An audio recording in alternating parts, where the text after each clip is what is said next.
স্বপ্ন এবার সত্যি হবার পথে। একই সাথে ঘরের মাঠে অভিষেক হতে চলেছে হামজা চৌধুরী এবং শামিদ সোমের। গত মাসে জাতীয় দলের জার্সিতে নিজের প্রথম ম্যাচ খেলে ফেলেছেন হামজা চৌধুরী। এরপর ফুটবল সমর্থকদের পরবর্তী আশা ছিল কানাডার প্রবাসী শামিদ সোমকে জাতীয় দলে দেখার। প্রথমে শামিদ সোম বাংলাদেশে আসতে রাজি ছিলেন না, তবে হামজা চৌধুরী বাংলাদেশে আসার পর দৃশ্যপট পাল্টে যায়। গত কয়েকদিন আগে অনলাইনে কথা বলেন বাফুফের সহসভাপতির সঙ্গে।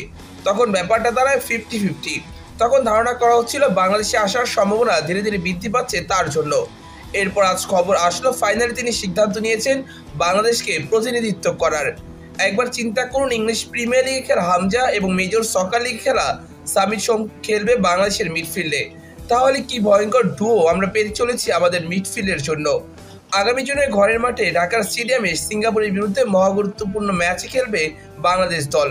এশিয়ান কাপ বাছাই পর্বের এই ম্যাচে বাংলাদেশের জার্সিতে শামিদ সোমের অভিষেক হওয়ার প্রবল সম্ভাবনা রয়েছে। এর মাঝেই তার বাংলাদেশি পাসপোর্ট তৈরির জন্য প্রাথমিক কাজগুলো শুরু হয়েছে। সিঙ্গাপুরের ম্যাচের আগে শেষ হবে পাসপোর্ট তৈরির কাজ। প্রথমে তৈরি করা হবে তার জন্ম নিবন্ধন, এরপর তার বাবা মার পাসপোর্ট নবায়ন করা হবে, এরপর আবেদন করা হবে তার পাসপোর্টের জন্য। শামিদ সোম বর্তমানে কানাডার লিগে খেলছেন। তিনি মূলত একজন সেন্টার মিডফিল্ডার, তবে ডিফেন্সিভ এবং অ্যাটাকিং রোলেও খেলতে পারেন তিনি। হামজার সঙ্গে তার পাসিং দুর্দান্ত হবে, সেটা নিয়ে কোনো সন্দেহ নেই। এছাড়া হামজা এবং শামিদের marking speed, through ball, tight স্পেসের মধ্যে থেকে বল বের করার দক্ষতা বাংলাদেশকে আরও বেশি গোল করার সুযোগ এনে দিবে। শামিদ কানাডিয়ান লিগে এখন পর্যন্ত মোট 96টি ম্যাচ খেলেছে এবং মেজর সকার লিগে খেলেছে 43টি ম্যাচ। এছাড়া তিনি কানাডার বয়সভিত্তিক দলে খেলার পাশাপাশি কানাডার জাতীয় দলের হয়ে খেলেছে 2টি ম্যাচ। তিনি ম্যাচ দুটি খেলেছেন বার্বাডোসের বিরুদ্ধে। এমন হাই প্রোফাইল একজনকে পাওয়া সত্যি ভাগ্যের বিষয়।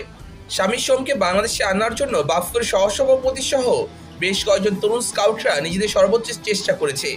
বিশেষ করে বাফুফের সহসভাপতি ফাহাদ করিম এই বিষয়গুলো নিয়ে খুব তৎপর। কাজী সালাউদ্দিনের আমলে প্রবাসীদের প্রতি খুব একটা আগ্রহ দেখানো হতো না। তাদের নীতি ছিল প্রবাসীরা নিজ উদ্যোগে তাদের কাছে আসবে, এরপর তারা প্রবাসীদের নিয়ে কাজ করবে। তবে বাফুফের বর্তমান সদস্যরা প্রবাসীদের ক্ষেত্রে খুব বেশি আন্তরিকতা দেখাচ্ছেন। তারা নিজ থেকে প্রবাসীদের সঙ্গে যোগাযোগ করার চেষ্টা করছে। যারা হাই প্রোফাইল যেমন হামজা, শামিদ, ফাহমিদুল তাদের সরাসরি জাতীয় দলে ডাকছেন। অন্যদের জন্য আয়োজন করা হচ্ছে ট্রায়ালের। এছাড়া নিশ্চিত করা হচ্ছে বাকি সুযোগ সুবিধা। বয়স বুঝে বয়সভিত্তিক দলগুলোতে যুক্ত করা হচ্ছে তাদের। এর ফলে বয়সভিত্তিক দলে আসছে প্রবাসীরা, যেমন অনূর্ধ্ব-17 দলে খেলেছেন আরহাম ইসলাম। এছাড়া বর্তমানে অনূর্ধ্ব-19 দলে আছেন 3 জন প্রবাসী ফুটবলার। তবে এই কাজগুলো আরও দ্রুত এবং স্বচ্ছতার সঙ্গে করতে হবে বাফুফেকে। আশা করি পুরো বিশ্বে ছড়িয়ে ছিটিয়ে থাকা প্রবাসীদের দলে ভিড়ানোর জন্য আরও বেশি তৎপর হবে বাফুফে।